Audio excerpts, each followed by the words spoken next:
Hi guys, I'm going to do an ode to Matariki. So I'm making my version of boil up. My dad taught me this, but I've changed it up a little bit.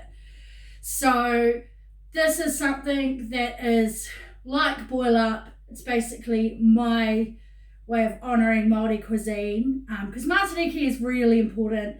Māori culture is so central to New Zealand culture because they're part of who we are as a nation. Māori cuisine is actually really yum and accessible and easy to make. And there's lots of things you can do to change it up. Like, it's very versatile. So this is my boil up and in celebration of Matariki on Friday. So the ingredients are, I have 2 onions. I have some garlic. I have some of my stock cube things. I've got a chicken one and a veggie one if I don't throw it on the floor. Oops. I have carrots, potatoes and cabbage. And I couldn't get pork bones. So a few years ago I discovered that if you slice up pork slices with the bone in, it's really yum. So pork bones are actually really hard to get, I find, which is weird. Yeah. So that's what I use. And I also make doughboys. So this is one of my favourite inventions. I'm going to chop up my onions. And I get, like, when I make soup, there's different stages that I do. So I have a bowl here to put all my rubbish in. And then I don't have to go back and forth to the bin unless I forget, which I do a lot. So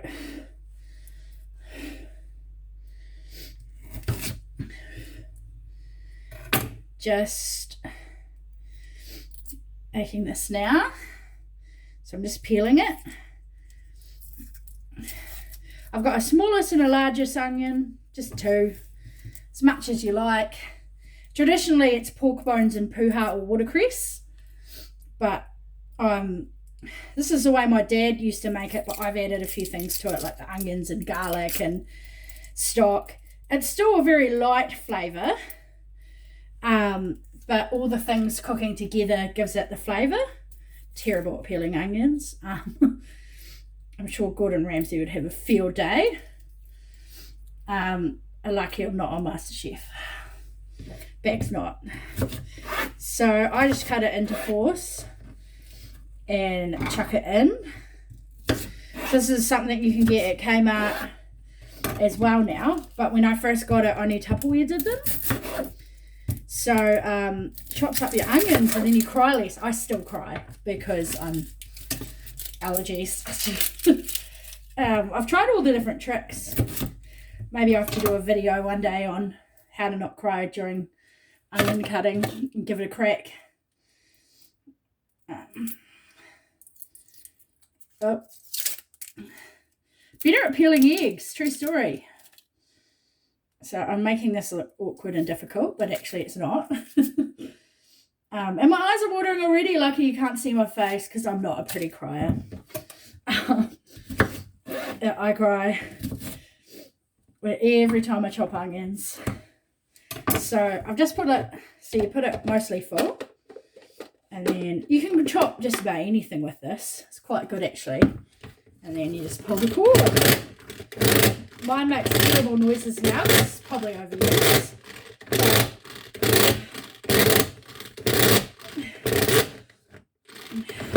You just pull the cord until you're happy with the consistency of the onions. So I'm going to have a look and see if I'm happy. No, it needs a bit more chopping.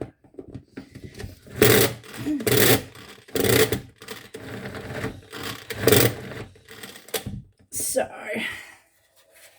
onions, first lot. They will cook down, so it doesn't matter really. You can chop them yourself, but it's the way I like to do it. I'm not fast at chopping onions. I find this is faster. My mum actually got me this one year for Christmas. Best present ever. I've used all sorts of things. Like carrots, you can use peppers. When I made my spaghetti bolognese last week, I used mushrooms. Blend them up in this.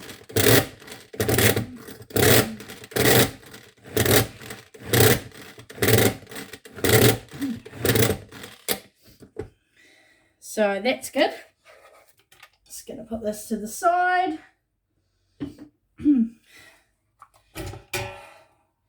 So my onions are in there.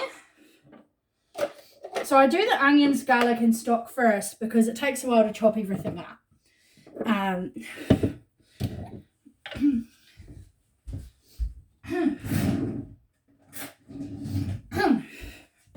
So I'll do the first part of the process, and when I do the second part I'll show you, because you don't put everything in at once. So I put 2 tablespoons of garlic because I love garlic, but you know, just measure it how you like it. So I'm going to put my stock cubes in.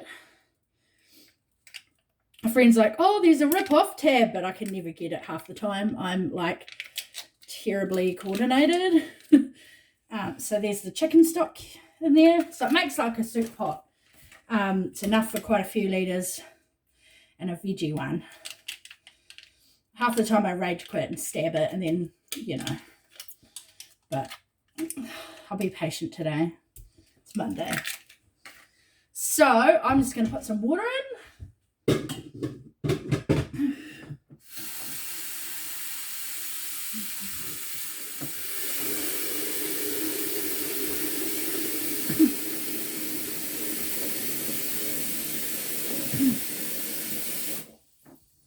So I'm only going to half fill it because you can always add water, but it's hard to take it out.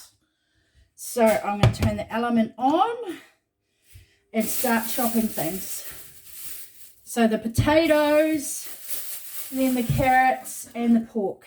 So I just got 2 big potatoes. You can do lots of little ones. I'm making this early because Dad's coming for dinner tomorrow night. And I just sort of chop it into chunks because it's all going to cook down. And I leave the skin on if it's washed. Same with most vegetables, because I don't see why. The nutrients are the best in between the skin and the actual vegetable. So I just chop it up into pieces. If they're too big, chop them up a bit more.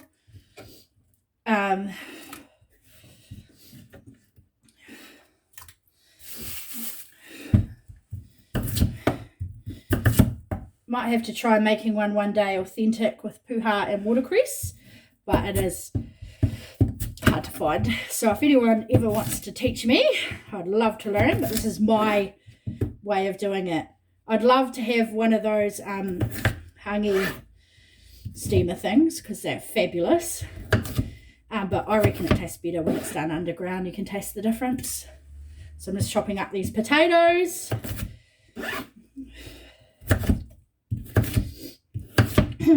So they take quite a while to cook.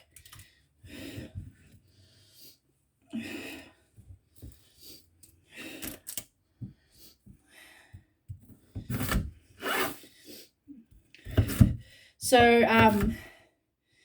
multiculture is really interesting.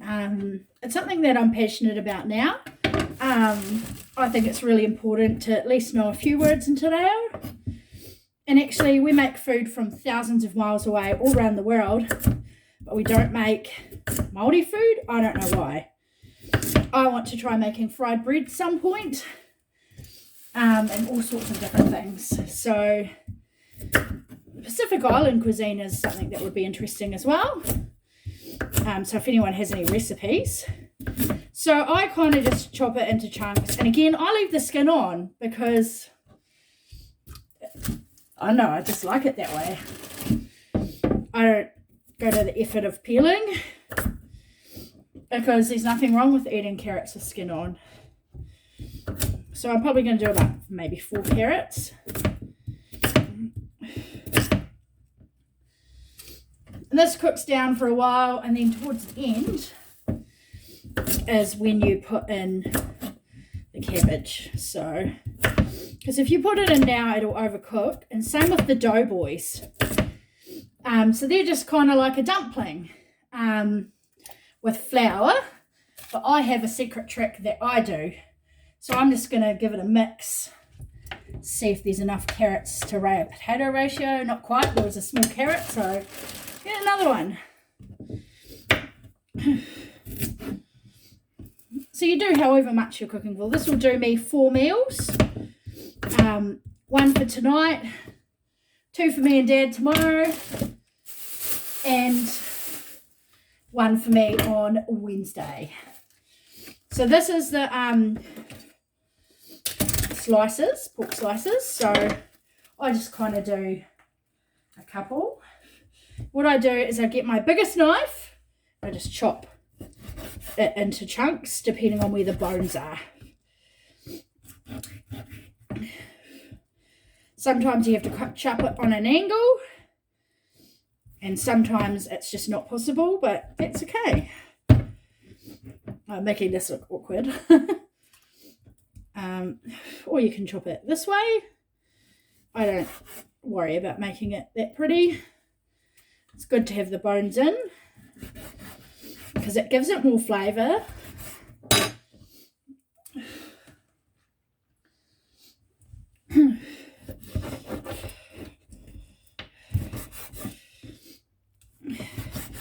So I just chuck it all in, skin and all. You can get them without the bones, but it's not the same. This recipe is best with the bones because it gives it the most flavour.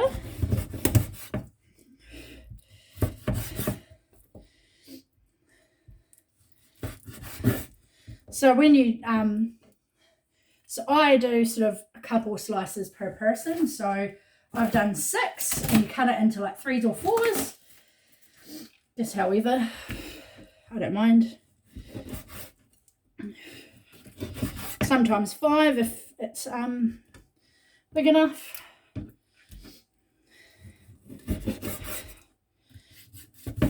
So I'm just slicing this into little pieces.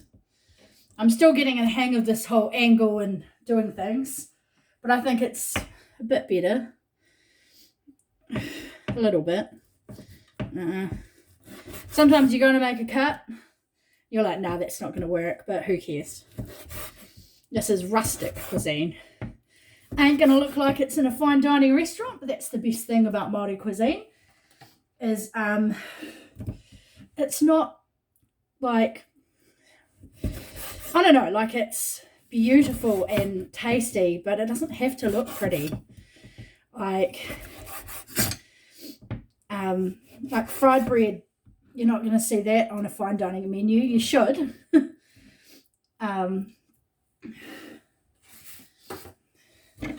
So I'm just going to stir it. So I've got all my veggies in there. And then I'm going to cook that for half an hour to 3/4 of an hour till the stock is a bit better. And then I add in, I've got half a cabbage. I do a green one and a red one. And then I've just got some flour to make my doughboys. So I will show you the next step. For now, it's going to cook for a wee while. Put the lid on, turn the heat up till it boils. And yeah. So I'll see you in step 2. It'll be really cool if you gave this a go. Matariki is Māori New Year. Making some Māori cuisine would be awesome.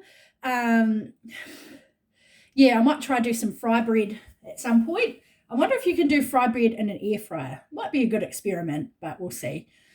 So I'll see you when we're at the next step of the process.